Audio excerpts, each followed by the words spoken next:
Gajanan developers Pune यांच्याकडून आता पंढरपुरात इसबाबी कलश मंगल कार्यालय येथे साकारला जातो आहे भव्य गजानन टॉवर 10 मजली ट्विन बिल्डिंगचा प्रकल्प। मजबूत आरसीसी फ्रेम रचना, पायांसाठी वायू प्रतिबंधक उपाययोजना, आयएस मानकानुसार भूकंप प्रतिरोधक आरसीसी रचना असलेल्या गजानन टॉवर मध्ये उपलब्ध आहेत अत्याधुनिक सुविधांनी युक्त 1022 स्क्वेअर फुटाचे 2 बीएचके फ्लॅट्स, सुशोभित प्रवेश कक्ष, सामायिक क्षेत्रासाठी अत्याधुनिक सुरक्षा यंत्रणा, लिफ्ट आणि सामायिक क्षेत्रांसाठी वीज बॅकअपची सुविधा, स्वतंत्र अग्निशमन यंत्रणा, 2 मजली पुरेशी पार्किंग व्यवस्था, प्रत्येक कार पार्किंगच्या ठिकाणी स्वतंत्र ईव्ही चार्जिंगची सोय, सोलर वॉटर यंत्रणा, प्रत्येक सदनिकेसाठी इन्व्हर्टरची सोय। इसबाबी कलश मंगल कार्यालया शेजारी साकारल्या जात असणाऱ्या गजानन टॉवर मध्ये आजच आपला हक्काचा आणि आधुनिक सुविधांनी परिपूर्ण अलिशान फ्रीसाठी संपर्क क्रमांक 7677700025। ताज्या घडामोडी पाहण्यासाठी PVN म्हणजेच पंढरी वार्ता न्यूज या चॅनलला सबस्क्राईब करा।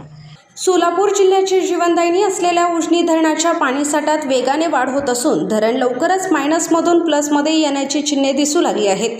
मंगळवारी 7 जुलै रोजी सायंकाळी 6 वाजता मिळालेल्या माहितीनुसार धरणाची जलपातळी 490.350 मीटर झाली असून एकूण पाणीसाठा 1672.76 दशलक्ष घनमीटर म्हणजेच 59.7 TMC इतका झाला आहे। उपयुक्त पाणीसाठा अद्याप वजा 4.59 TMC म्हणजेच अथवा वजा झाला आहे।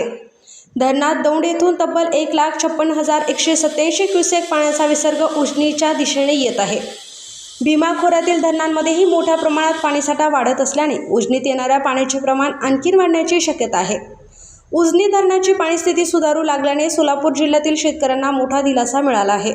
खरीप हंगामासाठी आवश्यक पाण्याची उपलब्धता वाढण्यास मदत होणार असून येणारा विसर्ग असाच कायम राहिला तर उद्यापर्यंत उजनी धरणाचा उपयुक्त पाणीसाठा प्लसमध्ये जाण्याची शक्यता अधिक बळावली आहे।